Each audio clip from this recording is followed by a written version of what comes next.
Right, here we are, is the moment of truth. I think I've given them 17 minutes in total.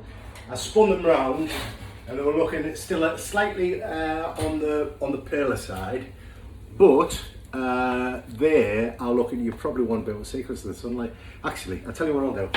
I'll pull these blinds down because I can't see what I'm doing. There we go.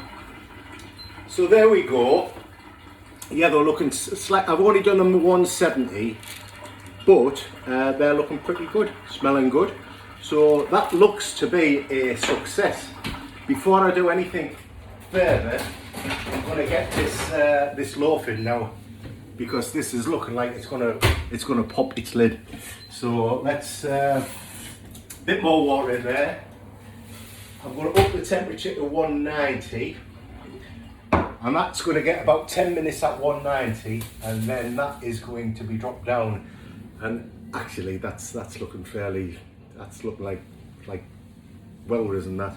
So that's looking good. Happy with that. So let's get that in there. Let's set the timer. Here we go. Set timer for 10 minutes. 10 minutes. So what I'll do is I'll drop that down after 10 minutes, and hopefully that will give us, so what we do that for is you get an initial rise from the higher temperature, which kind of begins to set the crust and really forces it up. So what you're actually doing is kind of forcing the bread up, obviously bring it up to a higher temperature and setting that crust, and then turning it down is more for getting the full bake. So what you don't want is at the end of it, it's baked on the inside but black on the outside. So we want to avoid that. So that's the reason we use sometimes slightly different temperatures to achieve different results. So what I'm going to do is I'm just going to pull these onto here.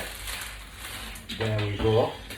With my little magic trick, which the magic trick is actually don't make a mess, which I've found. I make a mess doing this, so I've invented a new method of doing it. Let's see if it works. So what I'm doing is put it back on the tray, so when I just gently pull the paper, yeah, the flour goes on the tray, not all over the oven, which is better. And then I can take my little flour duster, and then I can dust these without the flour going all over the oven again. So I just want to to be fair, this duster is about out of flour, which means that it doesn't evenly dump the, just give that a little tap, I think. It doesn't evenly dump the flour on the top. So there we are, our granary loaves done, slightly over floured, because I'm out of flour in my shaker. But there we go, there's one done. So we'll wait for them to cool down, take a picture of what have you, wait for them to cool down, which is all good, and there we go. That's a new one for me, granary rolls. If they're okay, I'll put them on the list, and that's another, well, certainly one to tick off the list, isn't it? Because that list is growing, it's growing bigger, that one, isn't it?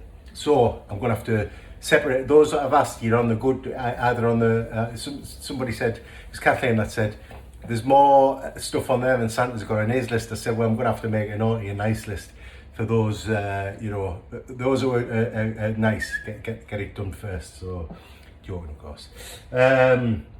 So that's it. I'll come back when the loaf's done. So, bye for now.